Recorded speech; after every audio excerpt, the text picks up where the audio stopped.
Hello viewers, welcome to my YouTube channel DDK Bio World. Learn biology simply and make your studies easier. और अगर आप लोगों को ये वीडियो पसंद आता है तो please like, comment, share and subscribe. For regular notification press bell icon.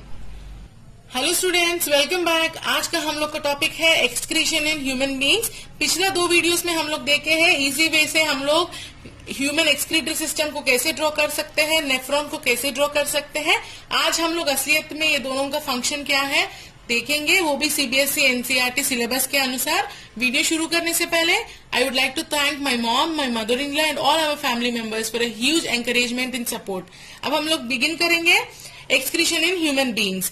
जैसे कि एक्सक्रीशन क्या होता है? Excretion is nothing but a process where we remove the waste material from our body.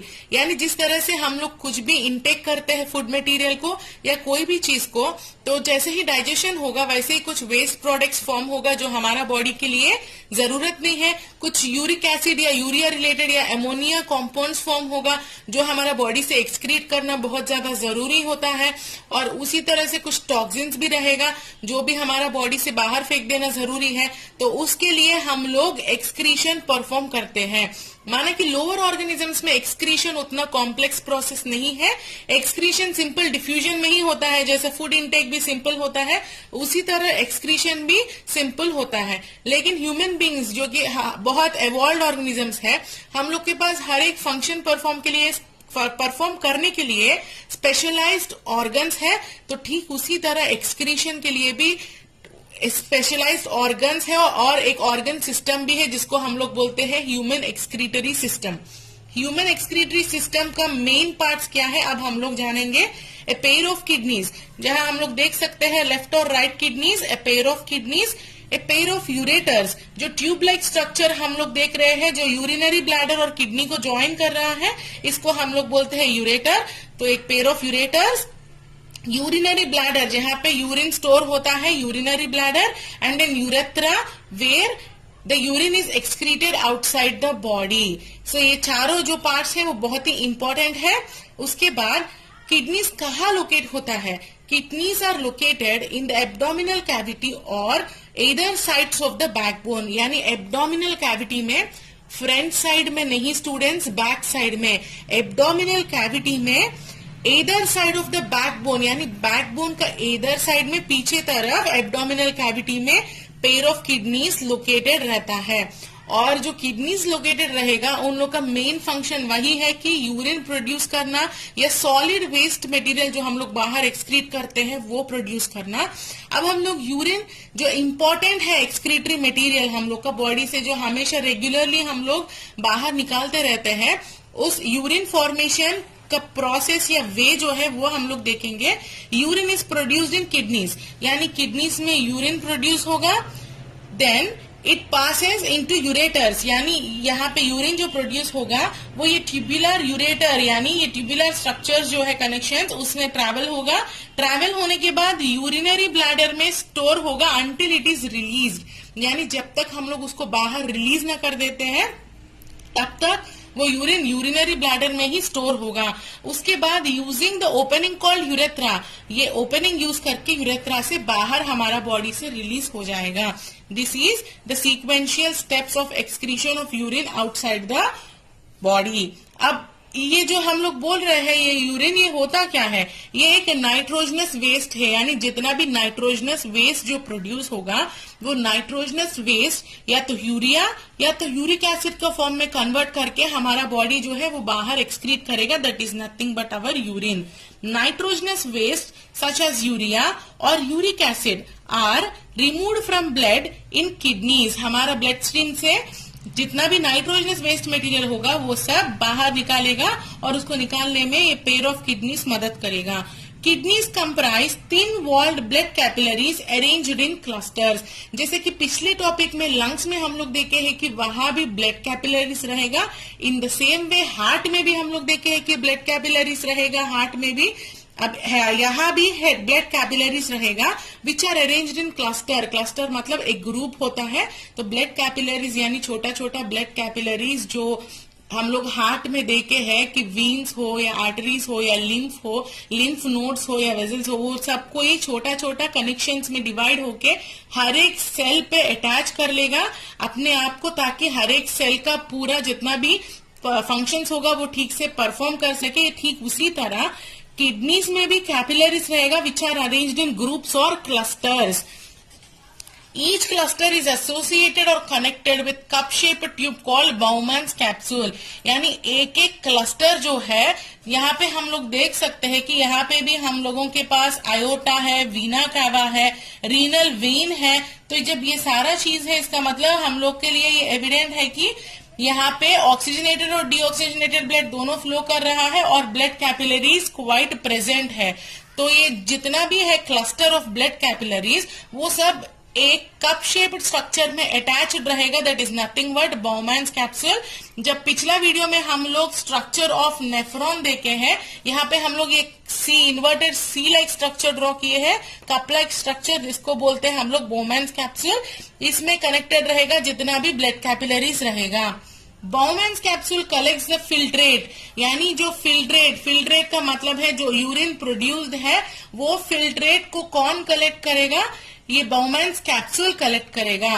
Each kidney has number of filtration units, यानी filtrate को collect करेगा बाउमैन्स capsule, ठीक है, लेकिन कुछ तो फिल्ट्रेशन यूनिट रहना चाहिए किडनीज में जो फिल्ट्रेशन प्रोसेस में मदद करे।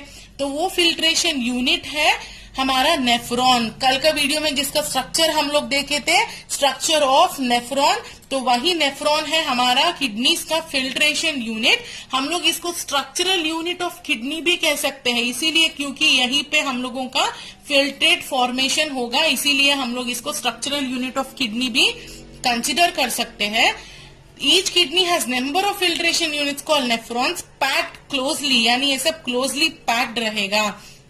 When the primary filtrate passes through the tubular part of nephron, some useful substances such as glucose, amino acids, salts, water, etc. are reabsorbed। यानी जितना भी प्राइमरी फिल्ट्रेट, यानी सबसे पहले जो फिल्ट्रेट फॉर्म होगा, वो फिल्ट्रेट जो है, ये जो ट्यूबुलर स्ट्रक्चर नेफ्रॉन का हम लोग देख रहे हैं, वो ट्यूबुलर स्ट्रक्चर से पास होगा।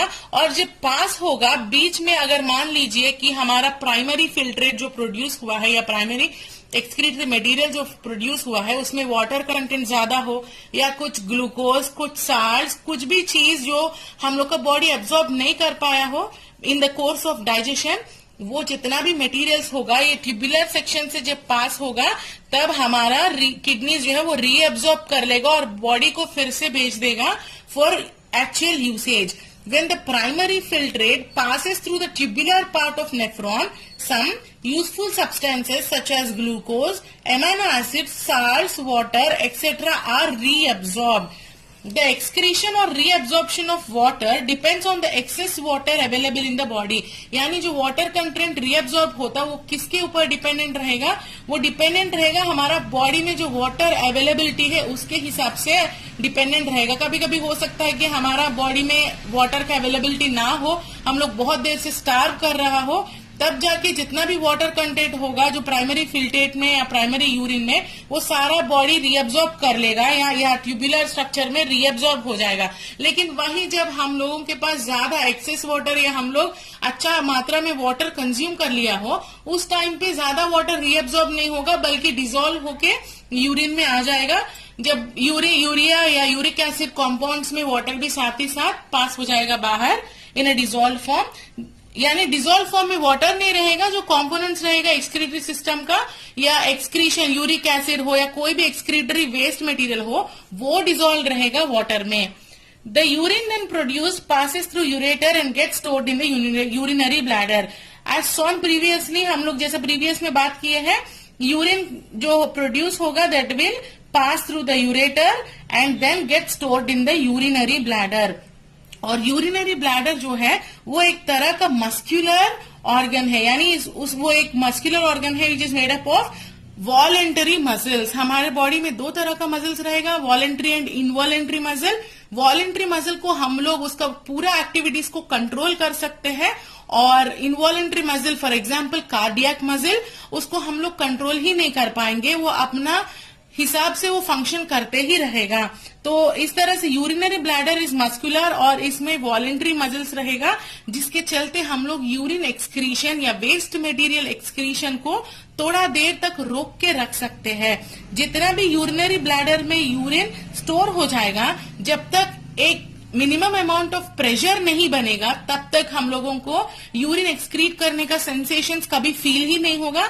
जब फील भी होगा, हम लोग उसको कंट्रोल कर सकते हैं, यानी अर्ज टू यूरिनेशन यानी यूरिन पास करने का जो हम लोगों के अर्ज रहता है, तब उसको हम लोग कंट्रोल कर सकते हैं सर्टेन पीरियड ऑफ टाइम तक, until certain extent. Why? Because this urinary bladder is a muscular organ. जब अच्छा से प्रेशर जब बन जाएगा जो एक्सक्रीटरी मटेरियल से, तब हम लोग वेस्ट मटेरियल को हमारा बॉडी से एक्सक्रीट कर सकते हैं।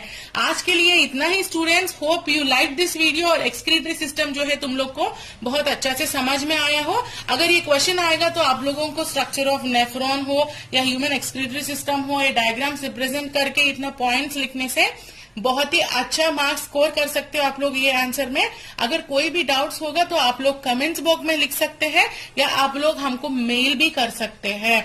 कोई इम्प्रोवाइजेशन हो या कोई स्पेशल टॉपिक में एक्सप्लेनेशन हो, तब भी आप हम लोगों को मेल कर सकते हैं या कमेंट्स बॉक्स में मेंशन कर सकते हैं। अगर ये वीडियो बहुत पसंद आया तो प्लीज सब्सक्राइब कीजिए, लाइक कीजिए, शेयर कीजिए और रेगुलर नोटिफिकेशंस के लिए बेल आइकॉन जरूर प्रेस कीजिएगा। Thank you.